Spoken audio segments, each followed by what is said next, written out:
Bonjour mes amis, nous sommes le 14 juin 2025 et je veux vous partager dans la série Rétrocausalité, se souvenir du futur, la réflexion du jour sur le problème du choix. Peut-on servir de maître? Voilà, comme vous le savez, la rétrocausalité qui nous parle de temps inversé est quelque chose de très précis et de très exigeant. Elle nous invite à nous souvenir de notre futur et d'aller déposer une intention dans le monde du Kairos. Voilà. Mais le choix qui se pose pour moi aujourd'hui vient de l'expérience que j'ai faite hier et aussi par rapport à d'autres réflexions. Peut-on servir de maître? C'est-à-dire, peut-on servir le doute et la peur ou peut-on servir la détermination et la confiance? C'est un petit peu ça le sujet. Et comment ça s'applique à la rétrocausalité? Alors, hier, je vous raconte l'anecdote, comme elle s'est passée. Sur les réseaux sociaux de mon département était prévu avec des violents orages. Voilà, donc dès le matin, et c'était prévu pour 16 heures. Dès le matin, au lieu de profiter de la journée magnifique qui était là, j'étais dans les inquiétudes, j'ai fait des rangements en cas d'orage. Enfin, je suis rentrée à fond dans le système négatif.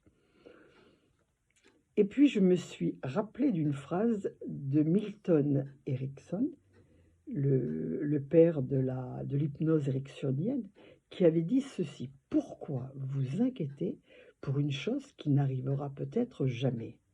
Et dans le cas présent, je fais l'extension: pourquoi s'inquiéter pour une chose qui arrivera quasiment sûrement, peut-être pas à l'heure qui est prévue, mais auquel je pourrais faire face? Voilà un petit peu l'interrogation. Alors, je me suis dit, quand je dépose mon intention dans le futur, où tout est prévu pour que les choses se déroulent bien, où en conscience et en lien avec mon soi intérieur, je programme quelque chose qui est bénéfique pour moi et aussi pour mon entourage, est-ce que je peux laisser le doute, l'inquiétude s'infiltrer? Eh bien, je dirais non. Je dirais non. Parce que dans les faits réels, l'orage a bien eu lieu, mais au lieu que ce soit 16 heures, ça a été 20 heures. Donc, je me suis gâché ma journée quelque part.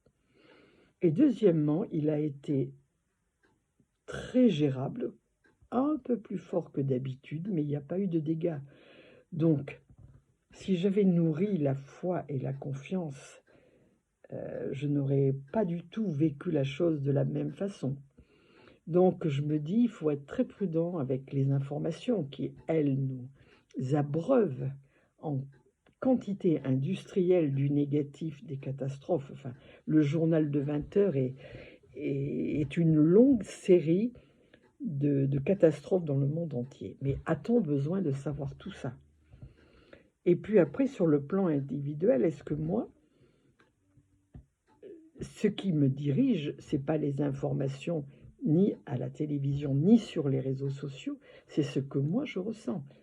Je suis maître de mes pensées, ma pensée est créatrice. Si j'avais été dans l'optique d'Erickson, pourquoi s'inquiéter pour une chose qui n'arrivera peut-être pas? Et si elle arrive, je pourrais la gérer, mais j'aurais changé tout le protocole. Voilà un petit peu la réflexion du jour sur le choix. Je dois faire confiance. Je dois me faire confiance et je dois canaliser mon mental de façon absolue pour que ce que je mets dans mon futur déjà réalisé se matérialise dans mon présent. C'est ça le secret. Et c'est le travail. Donc je le partage avec vous parce que ça m'a été difficile, mais le fait de le partager subitement, ça s'allège beaucoup parce que je le sors de moi. Ça a été une forte émotion, elle sort, elle s'allège et puis je la conscientalise et puis je vous la partage. et je sais que ça peut beaucoup aider.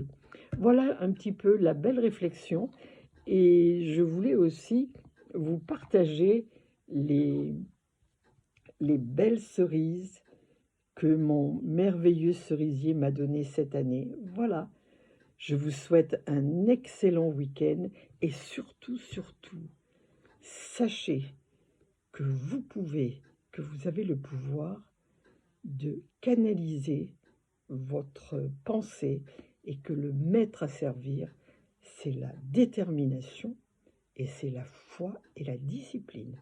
Voilà, bonne journée.